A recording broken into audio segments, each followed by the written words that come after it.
자, 반갑습니다. 배동찬 교수의 맛있는 돈 이야기의 배동찬입니다. 자, 여러분 반갑습니다.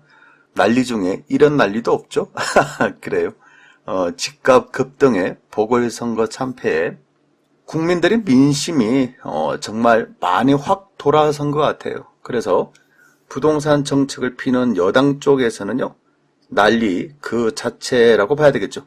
특히 20대, 30대에 대한 인기가 사라짐을 여당은 크게 의식을 할 수밖에 없겠죠. 이에 금융위원회에서는요, 2022년 7월 1일부터 다음 달부터 바로 서민과 실수요자의 내 집 마련을 40년 모기지, 정말 초장기 주택담보대출이다라고 봐야 되겠죠.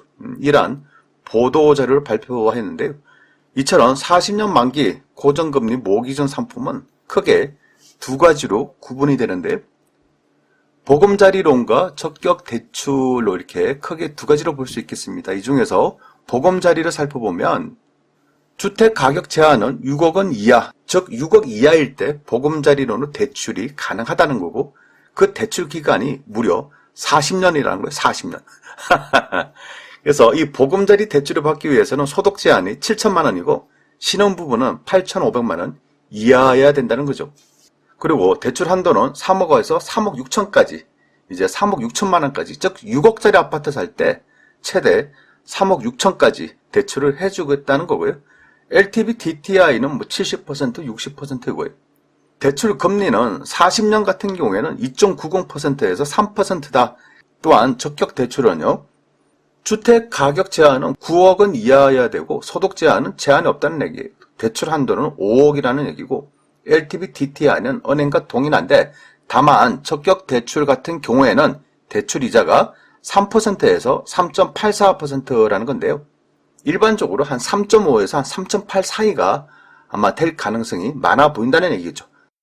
실제 사례를 한번 살펴보면 아파트 가격이 6억이에요. 3억 원 보금자리론을 받고 30년 만기일 경우 월 상환액은 이자 플러스 원금 다 포함해서 한 달에 124만 원인데, 이를 40년 만기로 한다면 한 달에 106만 원만 이제 상환을 하면 된다는 얘기예요. 그만큼 한 달에 한 18만 원 정도가 상환액이 낮아지는 거죠. 이게 핵심이겠죠. 그래서 월 상환액이 낮아짐으로 집 사라 이거죠, 여러분.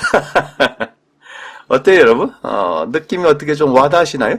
정부의 이러한 부동산 정책이 어떻게 고맙게 생각되시나요? 이러한 정책을 어떻게 활용할까라는 생각이 드시나요?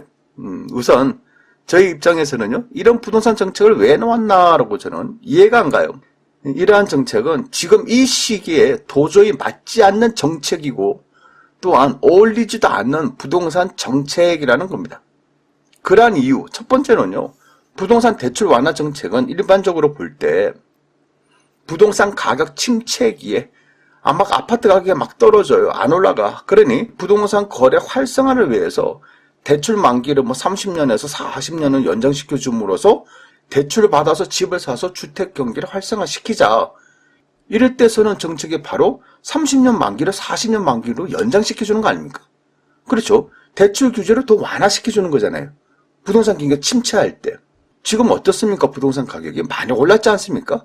이처럼 급등하고 있는 이러한 시기에 뜬금없이 30년 만기를 40년 만기로 해주겠다. 그러니 집 없는 사람들 집 사라. 말이 안 된다는 거예요, 이거. 따라서 이러한 정책은요, 시장에, 즉 부동산 시장에 자칫 하다가는 지금이라도 대출받아서 고가의 집을 사라는 정부의 메시지 밖에는 안 된다는 거예요. 참 이거는 정말 무서운 메시지이지 않겠습니까? 지금 이 가격, 즉 정부는 고가 거품이라고 말을 하면서 지금이라도 무주택자들에게 집을 사라, 고가의 집을 사라, 뭐해서 대출받아서 이런 정책이 어떻게 나올 수가 있냐는 거예요. 여기에 무엇보다 주택 가격이 올라도 너무 많이 올랐지 않습니까? 특히 서울에서 6억 아파트 거의 없지 않습니까? 그래요. 아니 지금 서울에서 6억 원 미만하는 아파트가 어디에 있습니까? 없어요, 서울에서. 다만 있다라고 본다면 나홀로동 아파트, 세대수가 20세대, 요거밖에 안 되는 아파트, 나홀로동이에요. 그리고 나홀로동 주상복합, 그리고 아파트라고 하지만 막상 가보면 뭡니까?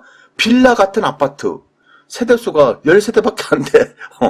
그렇잖아요. 뭐 세대수가 최소 뭐 몇백 세대 이상이고 몇 개의 동으로 이루어진 그렇게 구성이 된 아파트의 가격은 이미 6억 미만짜리 찾기는 서울에서는 어려워졌다는 얘기입니다, 여러분. 그만큼 서울 아파트 가격이 많이 올랐다는 건데요. 갑자기 뜬금없이 6억 미만의 집을 사라라고 이렇게 대출 상품이 40년짜리가 나왔다는 거예요. 오히려 지금 매매 가격을 지켜주는 것밖에 더 되겠냐는 겁니다. 따라서 이러한 세 가지 이유만 놓고 보더라도요. 이러한 부동산 정책은 정말 나오면 안 되는 그러한 정책이었다라고 생각을 할 수밖에 없다는 얘기겠죠. 아무튼 더 이상 이 부분에 대해서는 와리가부가 하기도 그렇고 이러한 정책이 나왔으니까 그러면 이 상황에서 우리는 40년 초장기 모기지론 이러한 정책을 언제 어떻게 활용할 것인가 그리고 이러한 정책으로 인해서 어디 지역이 오를까 아마 이 부분이 가장 중요한 이야기가 되겠죠. 그래서 그 부분에 대해서 얘기를 한번 나눠보면 먼저 서민 무주택자 신혼부부 입장에서 언제 내 집 마련을 할까 이 부분인데요. 제 개인적인 생각을 말씀드리면 어차피 지금까지 주택이 없는 상태였지 않습니까? 그렇죠. 지금까지 주택이 없기 때문에 무주택자라는 거죠. 그러면 지금 당장 40년짜리를 이용해서 오래된 아파트를 사라. 지금 서울에 6억 이하짜리 아파트가 없다니까요, 여러분. 그러면 막 사라 이건 아니지 않습니까? 그래서 지금 당장 사는 것보다는 상기 신도시나 분양가 상한제 적용받는 그러한 지역 아파트의 청약을 받으시라는 거예요. 만약에 이러한 부분이 여의치가 않을 경우 내 청약을 했는데 내가 안 됐어. 그렇죠? 그럴 가능성이 많죠. 안 될 가능성이. 하반기 금리 인상 이후 부동산 시장의 변동성을 확인하신 후 들어갈 것인가 말 것인가에 대해서 판단을 하셔야 될 것으로 보입니다.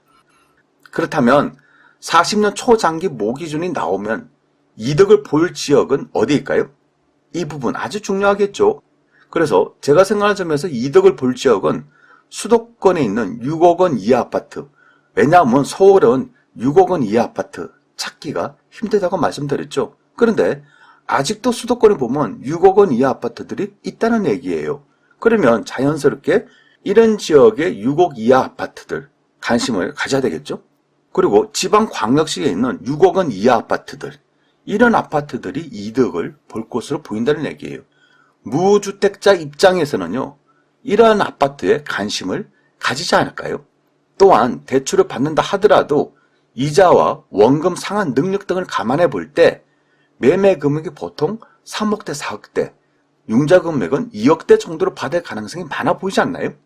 그러하니 이러한 수요는요.